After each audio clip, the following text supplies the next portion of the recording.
Hipacondríaca apresenta Surra de Lúpulo. Oi, pessoal, bom dia, boa tarde, boa noite. Eu sou Ludmilla, mais conhecida no Instagram como Hipacondríaca. E no programa de hoje, meus amigos, bora resgatar a série que é campeã nacional de plays, Escolas Cervejeiras. E hoje é dia de aprofundamento da escola alemã, com Gustavo Miranda, que é engenheiro químico, mestre cervejeiro diplomado pela VLB, jurado de concurso, professor que atua há mais de 40 anos na área de bebidas e cervejaria. Essa é pouca experiência não, gente, é muita coisa. Antes de pedir que o nosso convidado dê um alô, a gente tem o prazer de informar que esse programa é oferecido pelos nossos mecenas empresariais, Viveiro Vandenbergen, Cervejaria Ussá, Montique e Cerveja da Casa. Agora sim, Gustavo, dá um alô pra galera conhecer a sua voz, por favor. Salve, pessoal. Bom dia, boa tarde, boa noite. Prazer estar com você, Ludmilla, Leandro, que a gente possa bater esse papo aí e falar um pouquinho mais sobre as escolas, em especial a escola alemã. É isso, Gustavo. Seja muito bem-vindo. E eu sou o Leandro, mas hoje vocês podem me chamar do motorista do Fusca que anda.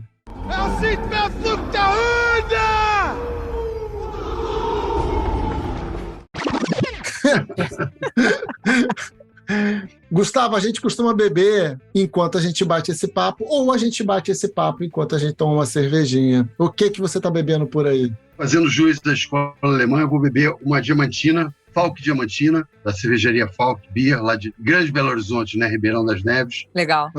Do grande amigo Marco Falcone. E a Falk Diamantina é uma Bohemia Pilsner. Tudo a ver com o nosso tema. Tudo a ver, acho que bem representativo também do que é a história, digamos assim, das lagers, que são a maioria dos estilos das cervejas da escola alemã. Perfeito, perfeito. E você, Lud, o que você está bebendo? Eu hoje estou bebendo água. Quarta clima tremenda, mas enfim, né? Depois de todo esse período de festa, final de ano, não estou fazendo dry January, mas enfim, hoje especificamente não estou bebendo. Enfim, vocês vão ter que me aturar. Mas é a água alemã. Água alemã. É tranquilo, água alemã. E você, Fusca que anda, tá bebendo o quê? Eu tô bebendo a Manifesto da Cervejaria Mito e Soviet, que é uma Viena Lager. Que legal. Aqui nela. Opa! Legal, olha que bacana, né? No final das contas, 2 exemplos que a gente fala só como sendo uma escola alemã, na verdade, é a Alemanha, Áustria e República Tcheca. E a gente usando os primeiros exemplos aí da Viena, que é o exemplo da Áustria, e a Bohemia Pilsner, que é o exemplo da República Tcheca. Já começou o aprofundamento aí, não pode dar mole. Tá vendo?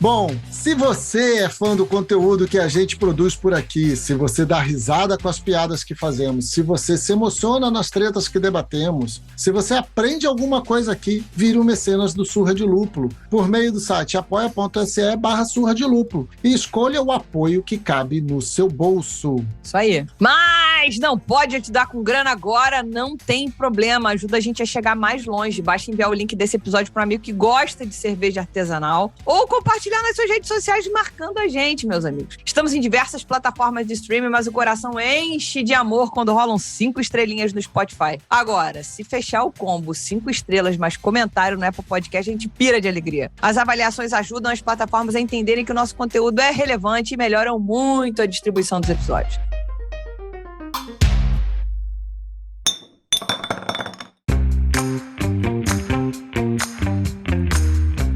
Leandro, pegue nas mãos de Deus e vá. Vou pegar aqui no guidão do Fusquinha e vambora. Isso aí. Então, Gustavo, vamos continuar um pouco o papo que você já trouxe um pouquinho ali, né, das diferentes regiões, mas vamos começar pela história. Vamos contar um pouquinho da história da escola alemã, de suas cervejas e suas principais características? Com certeza. O que você traz aí pra gente? Acho assim, importante a gente contextualizar, né? A escola alemã, na verdade, ela é uma escola que ela veio ensinar a muita gente como era o processo de fabricação da cerveja. Porque a gente viu lá, começou de uma forma empírica, lá no Egito, na Suméria, depois os romanos conhecem a cerveja lá na região do Oriente Médio, trazem para o continente europeu, e só ali na Idade Média é que o método de produção da cerveja começa a ser aprimorado. E aí onde entram os mosteiros, os seminários, os religiosos produzindo a cerveja e organizando, ou seja, criando uma metodologia, né, da forma de como se produzir a cerveja.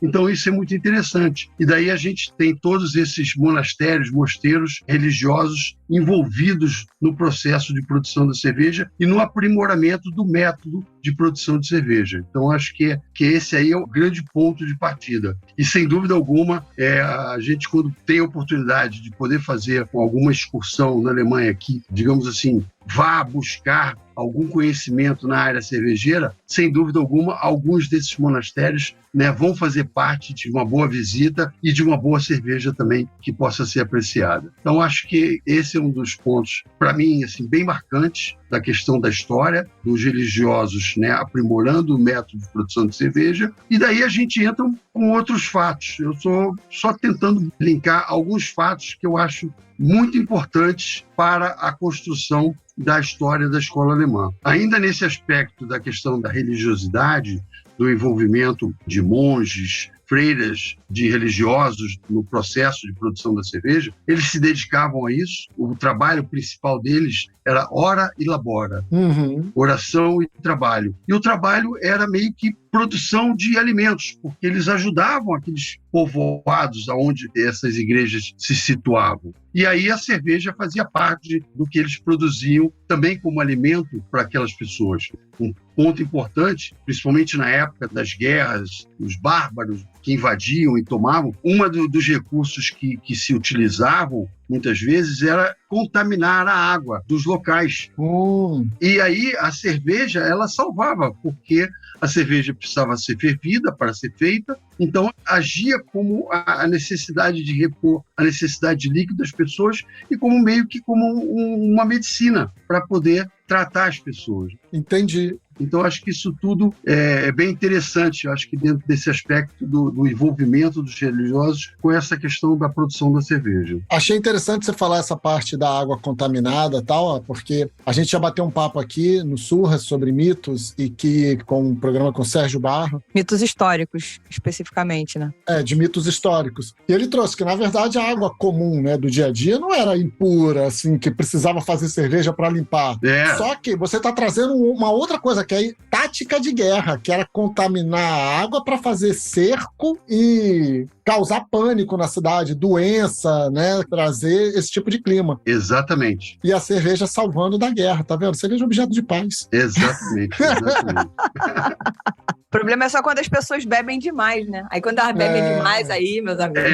Aí foge um pouco a razão. Mas era bem por aí. Inclusive tem, assim, a gente tinha na época, na cervejaria, alguns quadrinhos que fazia alusão histórica, isso. E, por exemplo, do cara que tocava lá o sinozinho para o prefeito do Burgo, que ele então ia avisar, aí ele avisava lá e pedia que naquele dia as mulheres não fossem lavar as roupas nos rios e tudo mais, porque iria se tirar a água para fazer a produção da cerveja.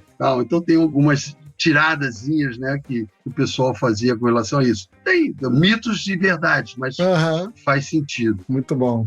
E eu acho que um outro aspecto importante nessa questão também dos religiosos é a Hildegard von Bingen, que era uma monja, uma abadesa. Ela foi a 10ª filha de uma família até com bens, mas como era costume, né, a questão do dízimo, esse 10º filho era entregue à igreja. Nossa! Né, para ser um religioso. Olha só. Então a história da abadesa Hildegard von Bingen é exatamente essa. Mas ela era uma pessoa extremamente inteligente, estudiosa, cientista, música, literata. E a ela, de uma certa forma, a gente atribui o uso do lúpulo na cerveja. Se usava lúpulo, assim como se usava outras especiarias, né, para dar um toque na cerveja. Hoje a gente refaz algumas dessas cervejas que a gente faz utilizando o chamado gruit, que seria a especiaria para dar, mas ela, estudando o lúpulo, ela descobre que ele ajudava a preservar a cerveja, porque ele tinha esse aspecto do lado bacteriostático do lúpulo que ajudava a preservar, né? E a gente vai ver isso depois na história das cervejas, quando elas vão da Europa fora, vão para outros lugares, para a Índia, o caso da IPA, eu não sei se de fato foi a cerveja que foi para lá e por isso se chamava India Pale Ale, ou era a cerveja que chegava boa lá, né? E depois, então, né, que tinha mais lúpulo, porque as outras estragavam, e daí se criou o estilo. Mas o fato é esse, ela é responsável por descobrir que o lúpulo não deixava que a cerveja estragasse. Então, o lúpulo se torna aí uma das especiarias, e mais lá na frente, quando então surge ali na 1516, o Reinheitsgebot, que é a lei da pureza da cerveja, que coloca, então, o lúpulo como sendo uma das matérias-primas. A lei em si, dentro da história, que eu acho que é outro ponto marcante, ela não era exclusiva falando somente sobre a cerveja. A cerveja tem que ser feita com cevada, lúpulo e água. Uhum. Entendi. A gente falava cevada porque ainda não era o malte, como a gente denomina hoje, mas era uma cevada que passava por um processo ali artesanal de malteação, deixava ela germinar para que os grãos pudessem ficar mais... O corpo amiláceo é muito duro na cevada e o malte, exatamente, o processo de malteação, você ativa a atividade enzimática de algumas enzimas do grão que fazem com que você depois consiga fazer o trabalhar e transformar esse amido nos açúcares que vão ser fermentados. Legal. Então, o Reinheitsgebot, ele vem por conta daquilo que a Hildegard von Bingen colocou, né, de que o lúpulo ajudava na conservação da cerveja, passou a integrar como sendo uma das matérias-primas. Mais à frente, aí era a lei da pureza bávara, ali foi 1516, foi o Duque da Baviera, o Guilherme IV, que promulgou essa lei, mas ali ela dizia também o período em que você podia produzir a cerveja, né, que era entre a data de São Gabriel, né, São Rafael, e ali no início de setembro, né, no meio de setembro, até 23 de abril, que é São Jorge. Uhum. Entre abril e setembro você não podia produzir. Por isso que tem as cervejas que são a Märzen, que é um estilo, né, que é produzido em março e que ficava, digamos assim, ali maturando ao longo para ser depois degustado a partir de setembro.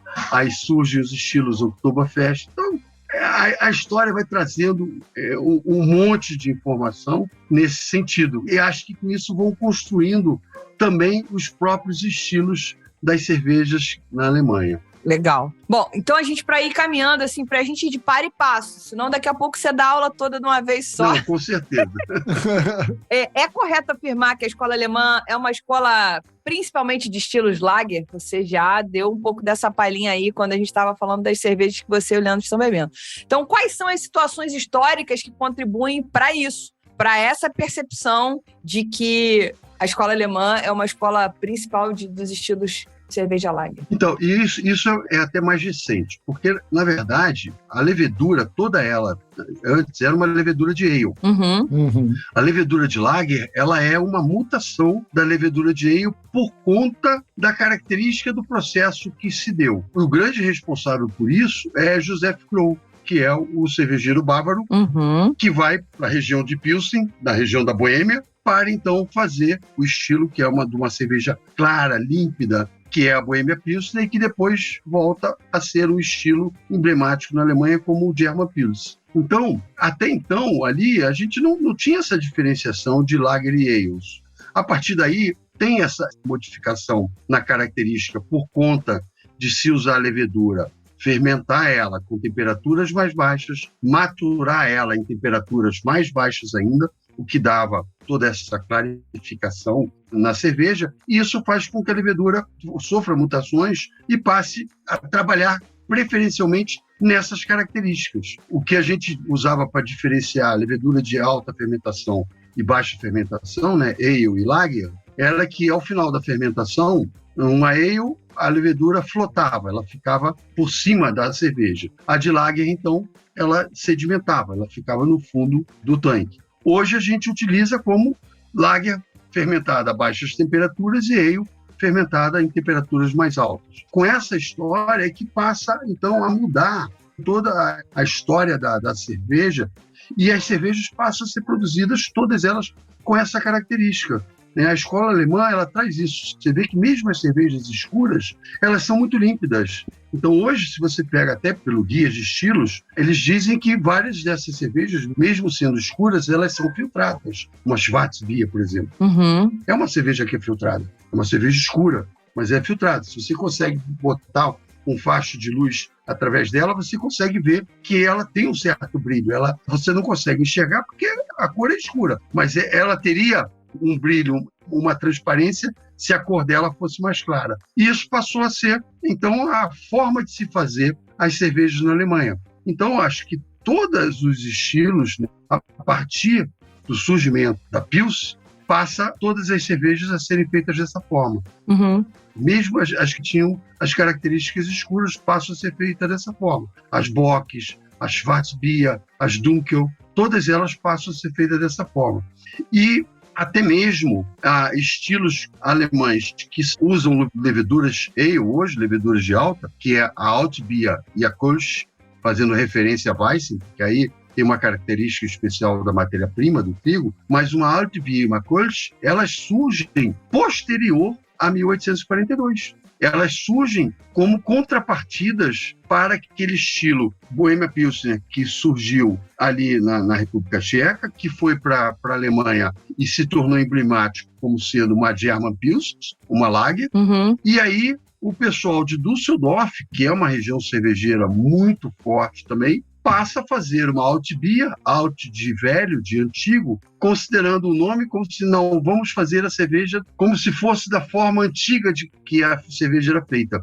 E aí eles usam uma cerveja de ale, uma levedura ale, para fazer uma Altbier. A Kolsch usa a mesma coisa, só que faz uma cerveja mais clara. Ela, a aparência, e se você pegar as estatísticas que a gente chama, o teor alcoólico, a cor, o álcool, a densidade original, a densidade final de uma Kolsch, de uma Pils, elas estão todas dentro de uma mesma faixa, de uma Helles, estão todas elas dentro de uma mesma faixa, mas tem essa pequena característica de uma Kolsch de usar uma levedura de ale trabalhando com temperaturas mais baixas, mas para dar uma outra característica diferente nessa cerveja. Então, eu acho que a construção mesmo dos estilos, eles passam a partir daí serem quase todos cervejas lager.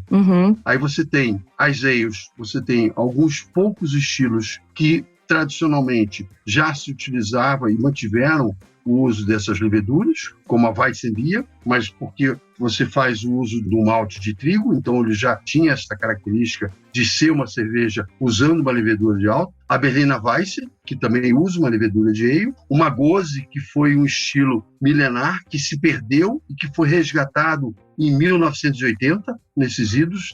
Então, era algo que tinha ficado perdido, que também usa uma levedura de ale.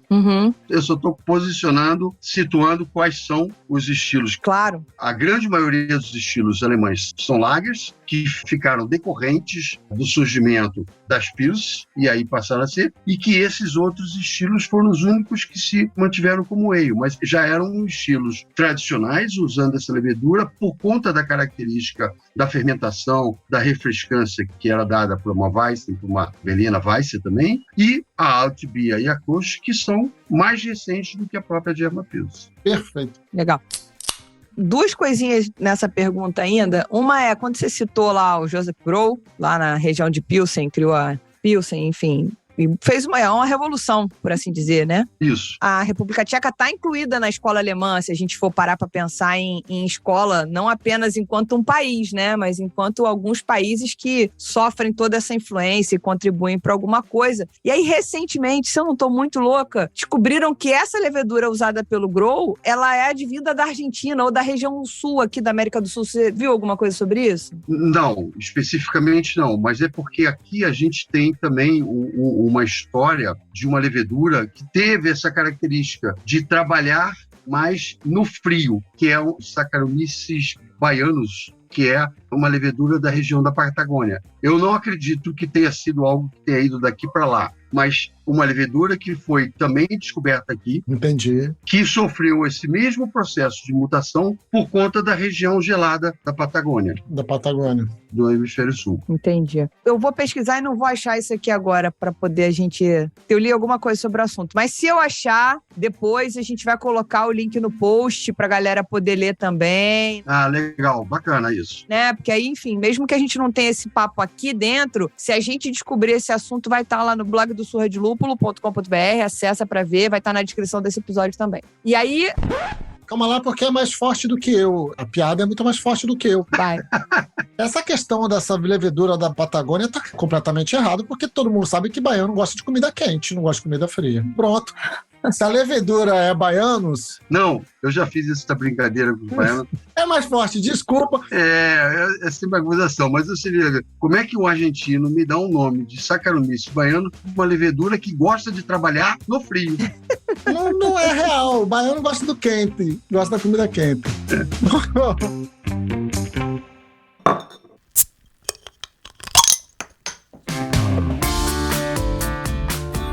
Vamos lá, gente. Vamos deixar passar essa aí. Desculpa, foi mal, só foi muito forte. Vamos falar um pouquinho, então, você já trouxe um pouco. Vamos falar das cervejas que a fermentação é híbrida. Então, a gente tem aí Berliner Weiss, Gose. Conta pra gente um pouco sobre esses estilos, sobre os estilos e processo de fabricação e características sensoriais dela. O que a gente pode esperar dessas meninas? Então, acho interessante, são dois estilos. A Gose eu vim conhecer mais recentemente, mas a Berliner Weiss é um estilo que eu conheci bastante e que eu me habituei a beber no verão lá em Berlim, porque foi onde eu morei, foi onde eu estudei. Então ela era uma cerveja, ela tem essa característica, na verdade ela tem uma fermentação mista. Hoje é muito comum a gente fazer essa cerveja com o que a gente chama de sour mash. O sour mash é você preparar o seu mosto e acidificar ele.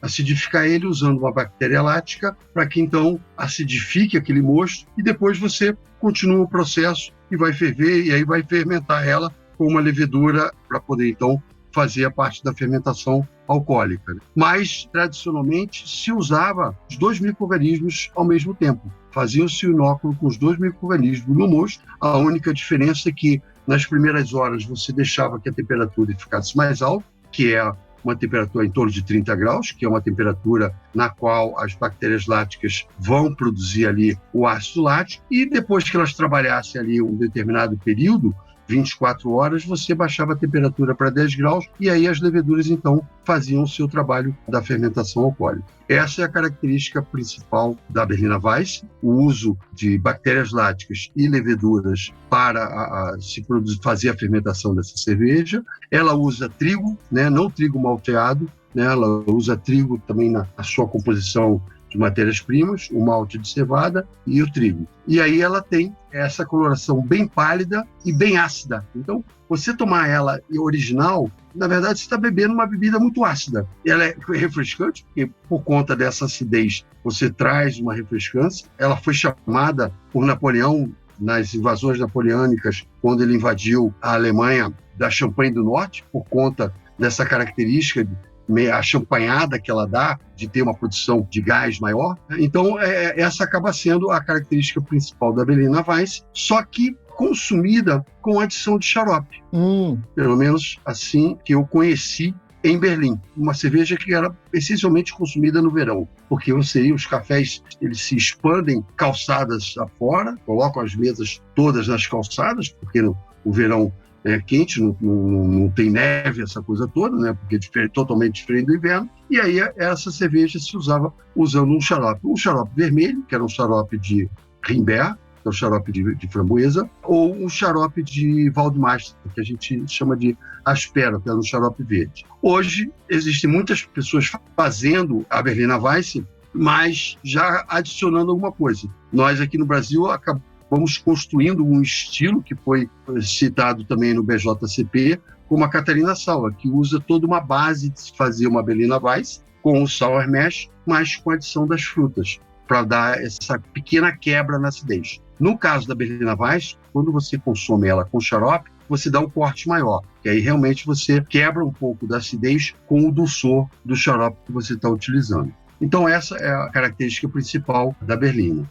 A outra, a Gose, ela é interessante, quer dizer, eu vim conhecer, tem 5, 6 anos que eu vim conhecer o que era a Gose e provei tomando ela lá na Alemanha. Eu tive a oportunidade de comprar algumas, não tive em Leipzig especificamente, que hoje é a cidade na qual o estilo é emblemático. Mas ele é um estilo que tem origem na Idade Média e na cidade de Goslar, onde tinha o rio Gose. E esse rio, a água era salobra. Então, daí trazer para a característica da cerveja, não só essa característica, né, do uso também de bactérias láticas e da levedura, de trazer acidez, mas de trazer um pouco de salgado. E o uso do coentro também, que faz parte desse estilo.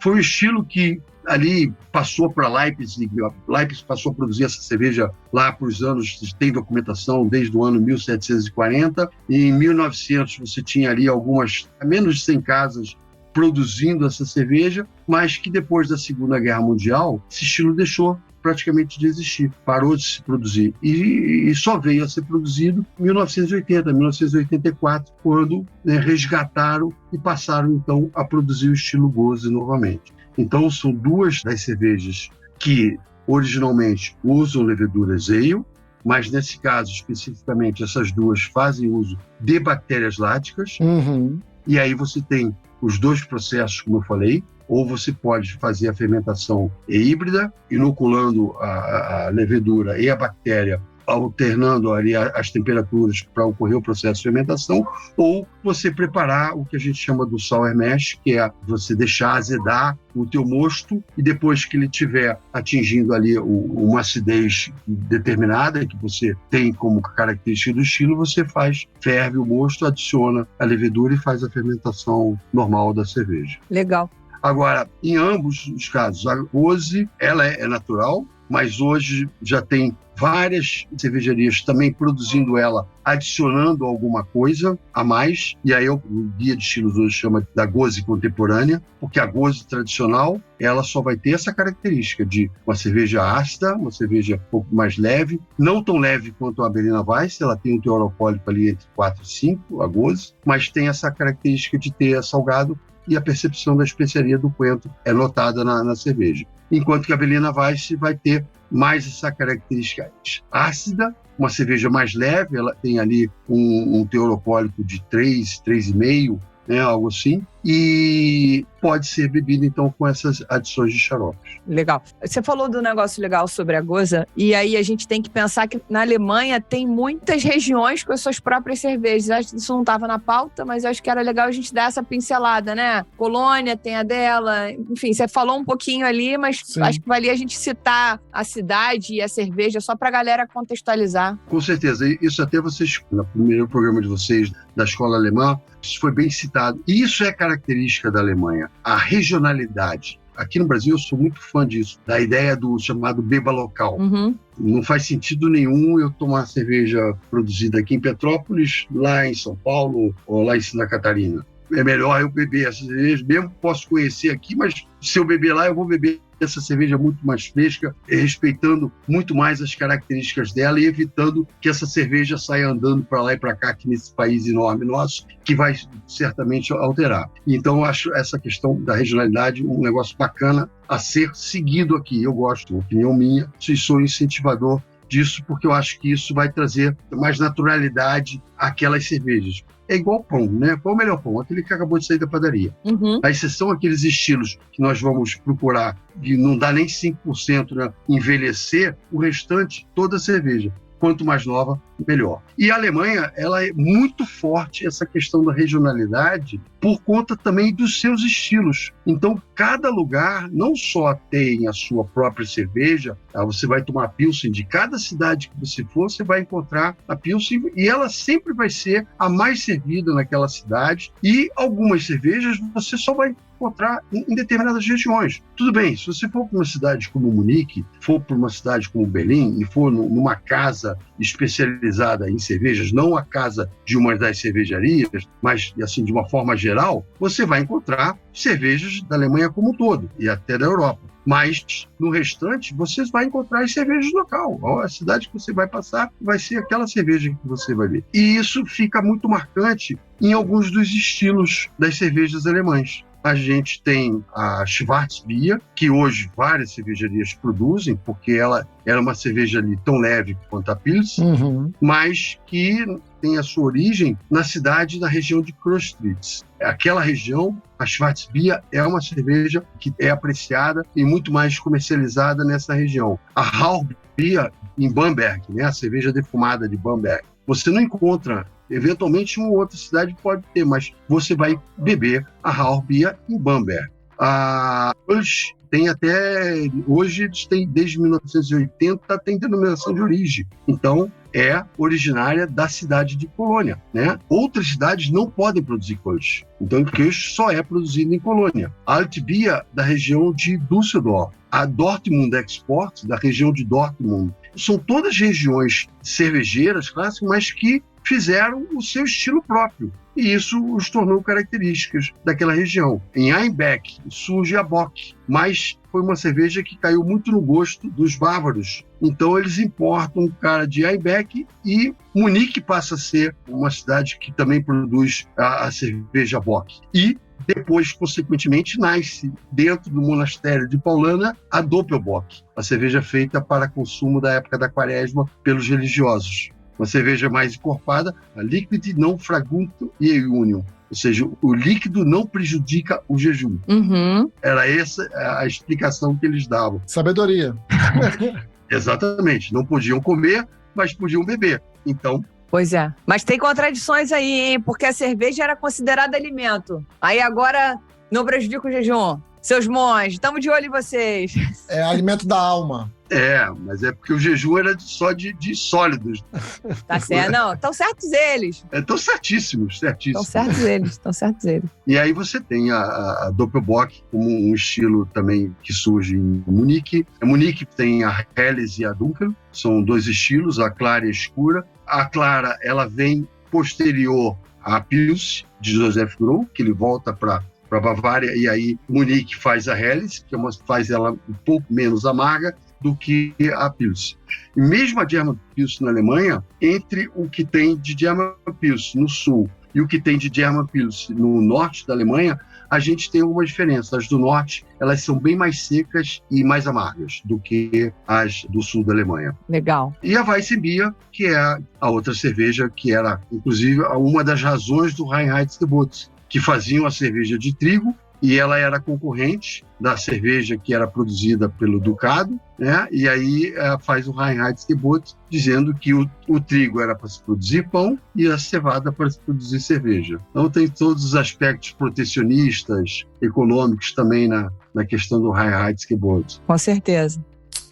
Bom, vamos evoluir para a pergunta que a galera ama, quem está estudando aí no Mestre em Estilos, quem está engatinhando na sommelieria, que é tipo a comparação dos estilos, né? Ajudar a perceber características e nuances que são difíceis nesse começo, que você está treinando ainda sua biblioteca sensorial e etc, né? E aí a gente separou algumas fights, algumas brigas aqui, né, digamos assim. Então vamos comparar aqui, vamos dar as características primeiro aqui da Doppelbock versus uma Scotch Ale. Então, na grande maioria do que a gente vai ver, a diferença principal está no fermento. A gente pode dizer que a cerveja, todas elas, a gente tem um que a gente pode chamar do tripé aromático. O tripé aromático ele vem do malte e do processo de produção do mosto. É um pé. O outro vem do lúpulo e das especiarias que podem ser adicionadas nessa cerveja. E o outro pé vem da fermentação da cerveja, do fermento e do tipo de fermentação que você faz essa cerveja. Então, uma primeira diferença da Scotch Ale para a Doppelbock é a própria levedura. a levedura de Lager e a levedura de Ale. E aí, a levedura de Ale, ela traz bem mais características do processo fermentativo. As leveduras de Lager, elas trazem algumas características do processo fermentativo, mas que não são tão intensas quanto as leveduras de Ale, que é a formação dos ésteres frutados, né, a formação dos compostos fenólicos, e isso a gente encontra nas leveduras de ale. Nas cervejas Lager a gente não tem essa característica pelo uso da Lager.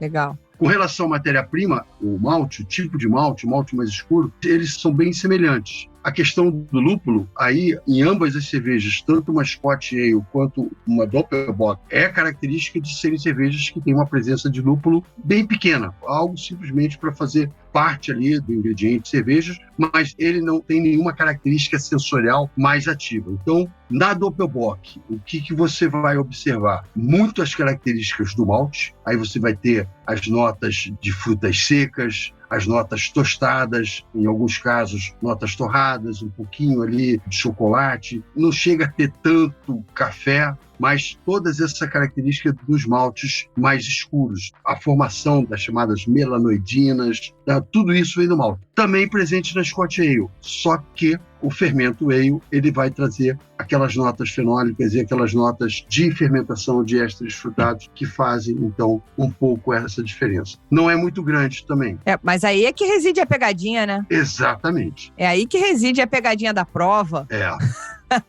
E aí a atenção. E nesse caso, a atenção específica é exatamente essa. É você conseguir ter a percepção de identificar os frutados de uma Scotch Ale como sendo oriundos da fermentação e não como sendo a parte de frutas secas, amêndoas, essa coisa toda que podem vir do malte. Meus amigos, pegadinha do malandro à torta e à direita. Agora vamos para outra pegadinha. Que são minhas preferidas. Vai. Pelo que a gente já aprendeu por aqui, eu vou falar o nome das duas e a gente já vai chegar de cara falando que é a levedura também, que é a Irish Red Ale e a Vienna Lager. Aí já, de cara é levedura. Entregou no nome. Mas a gente quer essa pegadinha do malandro, essa casca de banana. É cheiro de banana, mas a casca de banana.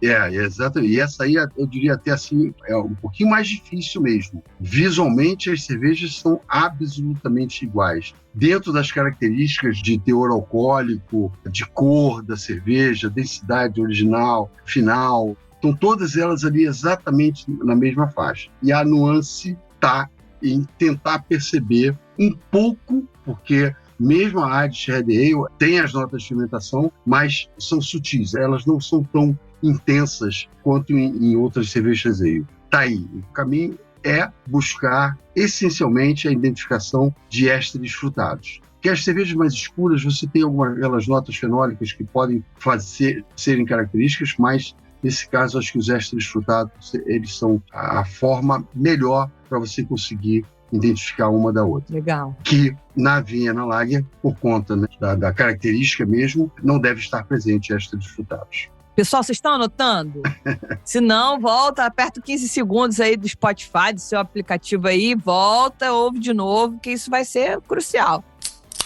E agora, Dry Stout e Schwarzbier. Tive que estudar essa pronúncia, E essa é curiosa também, né? Porque você vê que são estilos que, na percepção sensorial, o corpo é muito parecido, tudo é muito parecido. Agora, novamente, a Schwarzbier, ela é muito limpa. Você só vai ter a percepção da nota tostada, de fato, do malte. Aquela característica da tosta do malte, né? Até um pequeno chocolate, então você tem um amargor do torrado do malte, mas ela é limpa. Ela não te permite atributos sensoriais que em algumas cervejas podem existir, a gente até considera como sendo positivo. Na Schwarzbier, ele é um atributo sensorial negativo. Uma pequena nota de diacetil, um leve toque amanteigado, isso uma stout pode trazer. Uma Schwarzbier não admite. Legal. Então, a questão da levedura de ale, você pode ter essas características dali do processo de fermentação, de trazer uma pequena nota de acetil, tem um ligeiro frutado também nas notas das ales, especialmente às vezes notas que a gente faz referência à maçã vermelha, que é um outro éster, hexanoato de etila, e que numa Schwarzbier não pode ter. É muito detalhe, gente. Parece um equalizador, né? Você fica ali, puxa para um canto de lá, puxa para um canto de cá, para poder ir descobrindo esse ajuste fino, para poder entender a diferença entre cada uma delas, né? Eu acho que, assim, talvez seja difícil a gente traduzir o que é esse limpo, mas quando a gente diz assim, uma cerveja bem limpa, é nesse sentido. Ela tem uma característica própria no gosto dela e você não percebe outras, porque é a característica daquela cerveja. Então a Schwarzbier, uma cerveja bem leve, de baixa fermentação, como se fosse uma Lager, uma Pils, com amargor mais baixo e a nota torrada do malte. Entendi, isso aí. Bom, vamos botar ele mais um fogo aí, hein? Vambora. Dunkelweiss Double. Opa, essa complica um pouquinho, porque a Dunkelweiss a gente tem uma levedura de ale, embora seja uma levedura de Weissen, que hoje tem essas leveduras muito bem selecionadas. Antigamente as leveduras eram, como a gente chamava de leveduras selvagens, da qual a gente não tem controle. Hoje todas essas são leveduras de cultivo. A gente ensinou essas leveduras o que a gente quer delas. Então a gente selecionou e viu, pegou essas características e dessa forma a gente faz uma Dunkelweiss e faz uma Double. A diferença está aqui na característica da Weizen, o que predomina da fermentação da levedura, de ale, as notas de cravo e banana. Aí você pode ter um pouco ali de baunilha, um certo tutti-frutti. No caso de uma Dunkelweiss, a gente faz aquela nota de banana passa, uma banana caramelizada, enquanto que na Double você tem os maltes torrados, mas você tem uma intensidade das notas de fermentação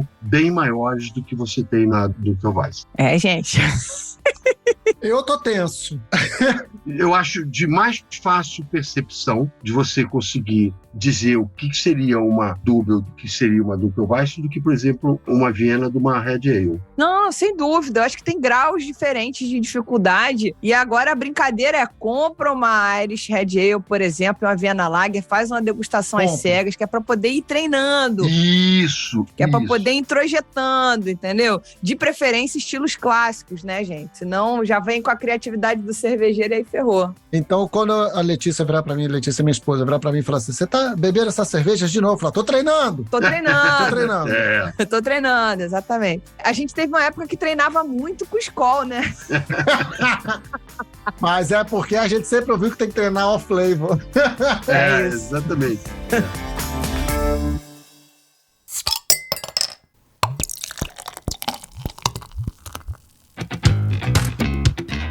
Agora, pra gente acabar, pra tirar o coitado do Gustavo dessa berlinda, a gente vai pra última aqui, que é a Alt-Bier com a Special Bitter, né? Esta Special Bitter. O que você fala pra gente dessa brincadeira aqui? Então, essa também é dureza a gente identificar, mas eu acho que o equilíbrio na Special Bitter do maltado com o amargor, ela é um pouco mais equilibrada. Pode até ser que você tenha algumas que sejam tão bem equilibradas, Malt Beer e tudo mais, mas aí a diferenciação vai se dar mais nos lúpulos. Os lúpulos ingleses dos lúpulos alemães. O lúpulo inglês ele é muito característico. E uma Extra Special Bitter bem feita, ela tem que ter um lúpulo que traga características terrosas. Você tem herbais também, mas os lúpulos alemães não trazem essas características terrosas. Então, uma Alt-Bier você não vai encontrar isso. Você vai encontrar sempre o que eles denominam como sendo os lúpulos nobres alemães, que têm as características florais e herbais, que são as principais características,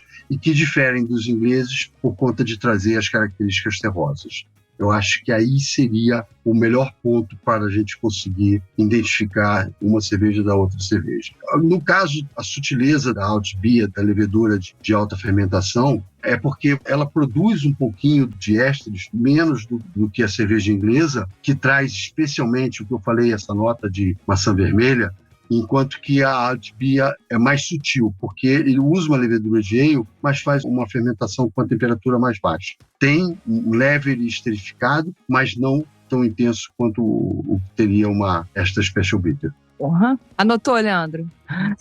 Eu tentei anotar, mas eu vou ver que eu tenho mais é que treinar. Anotar menos e treinar mais. Eu percebi isso. Mas quem ouve o podcast não precisa anotar. É só ficar dando play de novo. Olha, gênia! Gênia.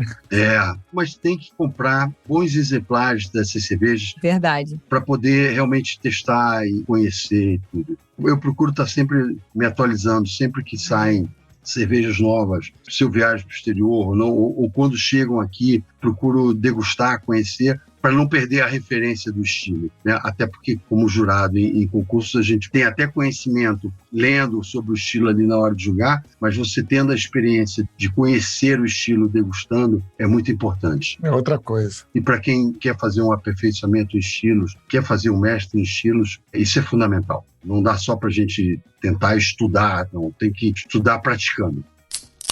Gustavo, durante todo o programa, você comentou sobre algumas vezes que você experimentou lá na Alemanha, né? E também agora você comentou de quando você viaja, você aproveita para poder experimentar e tentar buscar esses estilos mais bem resolvidos, melhores cervejas dentro desses estilos, para poder experimentar. E aí eu queria ter uma visão contemporânea sua, assim. O que você tem visto da escola alemã hoje? Como é que está hoje neste universo, né, destes países que são influenciados por essa forma didática de apresentar cerveja nas escolas? Esses países que são influenciados, como é que está hoje a presença dessa escola alemã? A Heilsgebot, se ela é seguida, o movimento Craft, como é que está esse universo hoje dentro da escola alemã? Ele também está num processo de transformação grande. A escola alemã, ela se manteve sempre muito clássica, com a sua regionalidade, com os seus estilos. De uns anos para cá, eu tenho percebido que eles também começaram a ceder no que diz respeito ao mercado de cervejas artesanais. Porque na Alemanha,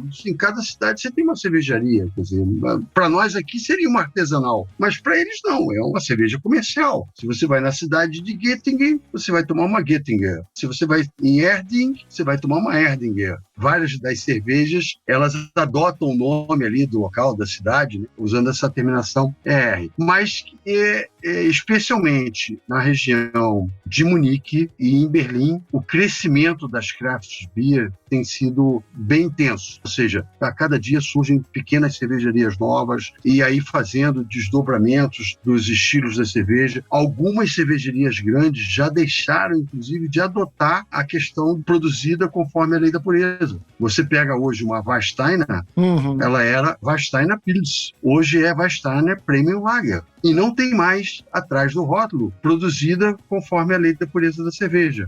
Olha. Gebraut nach dem Reinheitsgebot. Então, outras continuam utilizando. Ou seja, por quê? É porque eles estão visando um mercado internacional, estão visando usar uma mesma nomenclatura em todos os lugares. A própria Heineken, ela usava Heineken Premium Lager. Hoje ela usa Heineken Pure Malt. E ela sempre foi puro malte. Por que eles precisavam botar pure malte agora? Não precisaria. A gente sabia que ela era puro malte. Mas isso eu acho que faz parte da questão do mercado. E isso vem crescendo bastante. Munique vem despontando bastante, com várias dessas pequenas cervejarias, craft, e fazendo estilos de cerveja que não são naturalmente alemães, como uma Dry Stout, como uma German IPA, como eles chamam. E aí, o que seria uma German IPA? É uma cerveja no estilo IPA, só que utilizando, ao invés dos lúpulos americanos, lúpulos alemães, mas que são derivados do Cascade, que é uma variedade americana característica dos estilos IPA. Então, hoje você já tem essa diversidade de lúpulos. O lúpulo da Alemanha, que era todo ele dito como lúpulo nobre, que trazia só características ali mais herbais e florais, hoje você já tem lúpulos trazendo características frutadas e diversos níveis de frutados, de cítricos. Então você já tem lúpulos alemães com essas características e daí eles vão revolucionando o mercado cervejeiro, criando não novos estilos, mas diversificando as cervejas que eles produzem com essas características. Isso tem crescido bastante. Berlim também é uma outra cidade. O curioso é que quando eu morei em Berlim, isso foi de 86 a 88, tinha uma cervejaria artesanal pequena lá. Fechou faz tempo e hoje tem tantas outras. E aí produzindo os mais variados estilos. E produzindo estilos que não são de origem alemã, mas por conta de fazer o próprio portfólio daquela cervejaria que traz essas características. Isso tem crescido bastante na Alemanha. Acho que sim, no mundo inteiro. Sim. Acho que começou de uma certa forma, talvez ali com os ingleses, com o Craft Beer Renaissance, começaram a querer resgatar as cervejas e estilos antigos, porque o Pilsen tinha se popularizado e praticamente em todo e qualquer lugar que você ia, você bebia praticamente o mesmo tipo de cerveja. Sim. Então isso passou a se diferenciar. Eu acho que a Alemanha veio um pouco depois nisso, por conta de que ela tinha essa regionalização em vários lugares, Sim. aqueles estilos característicos daquela região. Sem dúvida. Mas que hoje também entram nesse mesmo barco. Legal. Bom, pessoal, essa foi a última pergunta, mas para quem não é mecenas, porque quem é mecenas ainda recebe conteúdo extra. Então, a gente vai começar aqui esse despedido do Gustavo, já agradecendo demais essa aula, meus amigos. Esse aqui é para guardar esse programa no coração, ouvir 10 vezes e tal. Quem estiver fazendo sommelier, mestre em estilos, esse programa é para você. Se você não está fazendo porra nenhuma disso, não ficou com vontade de fazer, esse programa também é para você. Beba à vontade, não fique assim. Leandro ainda vai dar um recadinho, mas eu já queria só avisar que quem não é mecenas perdeu o Playboy. Vai daí, filho. Perdeu. E a gente encerrando o programa do jeito que a gente gosta, agradecendo aos mecenas que nos ajudam a manter a independência criativa do Surra de Lúpulo. Hoje, a gente gostaria de agradecer a Daiane Cola, o Ciro Neto, Matheus Faca, Henrique Boaventura e Suzane Sampaio. Muito obrigado, pessoal. Valeu! Gustavo, muito obrigado também por você dar essa aula aqui pra gente, trocar essa experiência aqui conosco, sempre. Nossa, muito bom falar de escolas e ouvir esse grau de conhecimento. Muito obrigado. Obrigado a vocês pelo convite. É sempre muito gostoso. Falar de cerveja é muito bom. E beber cerveja também. É melhor ainda. Melhor ainda, né? Mas adorei também, Gustavo. Foi sensacional. Acho que assim que a gente acabar todos esses programas de aprofundamento, assim estarei pronta para fazer meu mestre em estilos. Quem sabe? Olha ela. Quem sabe? Eu mesma copiando colas do meu programa. Coisa maravilhosa. Guia de estudos, não colas, guia de estudos. É isso, guia de estudos, exatamente. Perfeito. Então tá, muito obrigada, Gustavo, foi um prazer. Show de bola. E é isso, meus amigos, até semana que vem.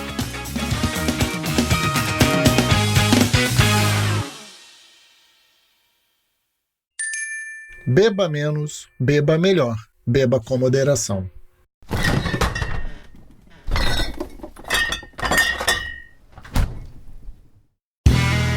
Este podcast foi editado por Play Áudios.